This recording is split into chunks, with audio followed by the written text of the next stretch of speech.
for holding this important hearing. In fact, I think housing is so important that perhaps the name of this committee should be Financial Services and Housing. Housing today is built very similar to the way that it was built 50 and 100 years ago. There's nothing or very few things in our society for which that's true. We face NIMBYism.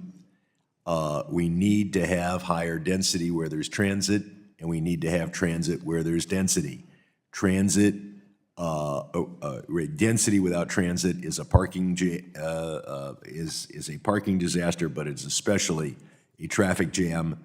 And transit without some density is a bunch of unused transit. I hope that I can find one or two members here to work with me on a bill to require insurance companies to identify what resiliency improvements will result in lower cost insurance.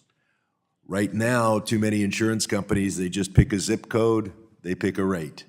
They should be looking at the individual property because it's their job not just to write a check, but to be of assistance so that we don't, to make our properties more resilient. There are a host of small things we can do one at a time. The Appraisal Industry Improvement Act, the Yes in My Backyard Act, the Supply Act so that you can finance additional auxiliary dwelling units. And I believe, Mr. Sears, you mentioned the importance of changing our tax laws. I used to be an estate planning attorney. I understand well how many of my former colleagues are telling people, boomers, you gotta stay in the big house till you die, or at least till one of you dies.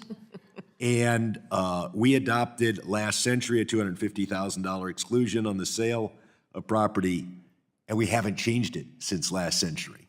So it was either bad policy then or it's bad policy now because it's a very different policy. I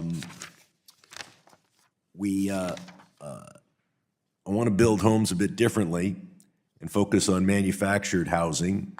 The Manufactured Housing Standards Act would clarify that only HUD has the authority to establish energy efficiency standards, and the Housing Supply Expansion Act would eliminate the outdated permanent chassis requirement.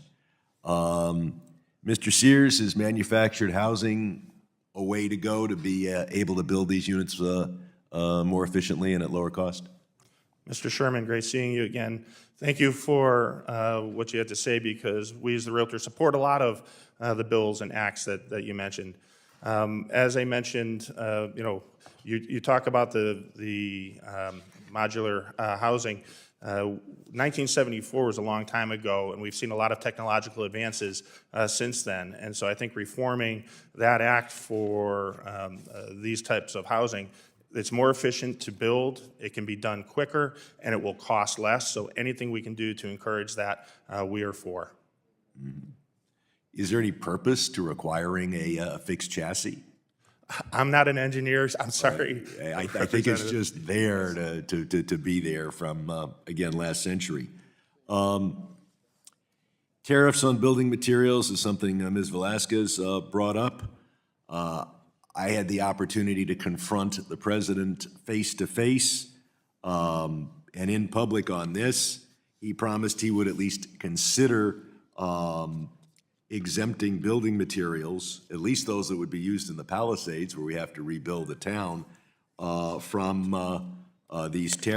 tariffs on building materials. Labor is already subject to a 14.5% tariff. Now Trump wants to add another 39%. Mr. Sears, what do tariffs on building materials do to housing availability and cost? Representative, tariffs are a 2025 issue. We've seen construction costs escalating almost unchecked and uncontrolled in the last 5 years. And so the lack of supply during the COVID certainly has hurt and impacted cost of construction. And Mr. Peter, studies indicate that 24% of the cost of a single-family home, 40% of a multifamily home is the result of regulatory costs. What regulations are most burdensome and add most to the cost? Yeah, I mean, for that, I would have to direct you to the National Association of Real Builders, who has home builders who have compiled this Thank you, list. Mr. Peter. Appreciate Mr. Sherman's good question, and I hope you'll respond and share that index and the components of it with the full committee.